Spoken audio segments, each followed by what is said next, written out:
એક ચપટી મીઠું ખોલી શકે છે નસીબ, જાણો તેના સંબંધિત ચોક્કસ ઉપાય। જ્યોતિષશાસ્ત્ર અનુસાર મીઠું શુક્ર અને ચંદ્રનું પ્રતિનિધિત્વ કરે છે। માત્ર એક ચપટી મીઠું તમારી ગરીબી દૂર કરવામાં અને તમારું નસીબ બદલવામાં ખૂબ જ અસરકારક છે। જો તમે પણ વાસ્તુ દોષથી પરેશાન છો અને નકારાત્મક ઉર્જાએ તમારા પર કબજો જમાવ્યો છે, તો તમારે મીઠાની આ અસરકારક યુક્તિઓ જાણી લેવી જોઈએ, જેથી કરીને તમે સુખી જીવન જીવી શકો। મીઠાના ઉપાય કરવાથી વ્યક્તિ વિવિધ લાભ મેળવી શકે છે। એક ચપટી મીઠું નસીબ સુધારવામાં ખૂબ જ અસરકારક છે।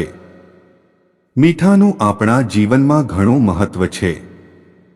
ભોજનનો સ્વાદ વધારવાની સાથે સાથે શરીરમાં આયોડિનની ઉણપને પૂરી કરવામાં મીઠું ખૂબ જ અસરકારક છે। મીઠું આપણા જીવનનું એટલું અભિન્ન અંગ બની ગયું છે કે તેના વિના ખાવાનો વિચાર પણ અર્થહીન છે। મીઠાનો ઉપયોગ માત્ર ભોજનનો સ્વાદ વધારવા માટે જ નથી થતો, પરંતુ તેના ઉપાયો જ્યોતિષ અને વાસ્તુશાસ્ત્રમાં જણાવવામાં આવ્યા છે, જે ઘણી સમસ્યાઓથી છુટકારો મેળવવામાં મદદ કરી શકે છે। જ્યોતિષશાસ્ત્ર અનુસાર મીઠું શુક્ર અને ચંદ્રનું પ્રતિનિધિત્વ કરે છે।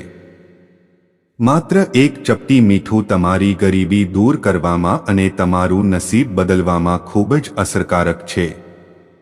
જો તમે પણ વાસ્તુ દોષથી પરેશાન છો અને નકારાત્મક ઉર્જાએ તમારા પર કબજો જમાવ્યો છે, તો તમારે મીઠાની આ અસરકારક યુક્તિઓ જાણી લેવી જોઈએ, જેથી કરીને તમે સુખી જીવન જીવી શકો।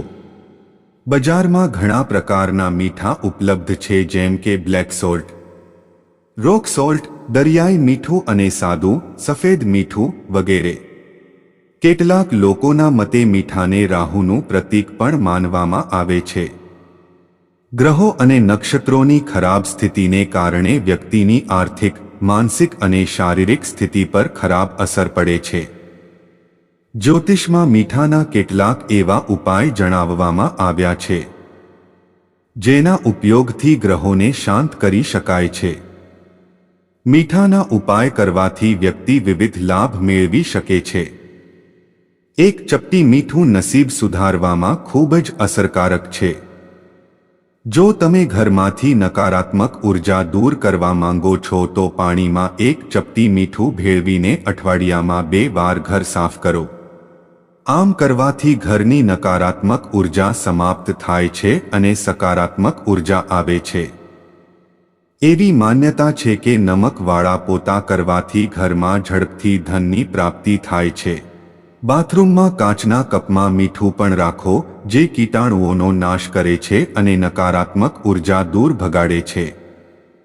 જો દરેક પ્રકારની સારવાર પછી પણ દર્દી સાજો ન થતો હોય, તો તેના માટે કાચના વાસણમાં મુઠ્ઠીભર મીઠું દર્દીના માથા પર રાખો। આમ કરવાથી તે રોગીનો રોગ ઠીક થઈ જશે।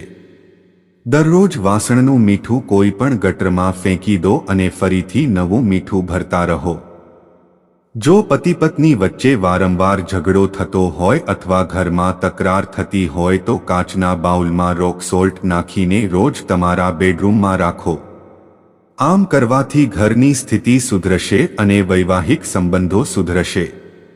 તમારા બેડરૂમના ખૂણામાં આખા રોક મીઠાનો ટુકડો રાખવાથી પતિ પત્ની વચ્ચે પ્રેમ વધે છે।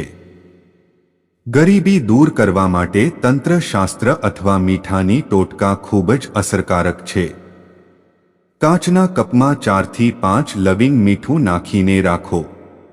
આમ કરવાથી તમારા ઘરમાં દેવી લક્ષ્મીની કૃપા જળવાઈ રહેશે અને તમને ધનની પણ કૃપા પ્રાપ્ત થશે। બાળકોને ખરાબ નજરથી બચાવવા માટે બાળકોને અઠવાડિયામાં 1 વાર પાણીમાં મીઠું ઉમેરીને સ્નાન કરાવવું જોઈએ। જો તમે તમારા તમામ પ્રયાસો પછી પણ આર્થિક સંકટમાંથી મુક્તિ મેળવી શકતા નથી, તો એક ગ્લાસમાં પાણીમાં મીઠું મિક્સ કરીને ઘરની દક્ષિણ પશ્ચિમ દિશામાં રાખો। દર 15 દિવસે આ ગ્લાસમાં પાણી બદલતા રહો, તેનાથી ઝડપથી આર્થિક સંકટમાંથી છુટકારો મળશે।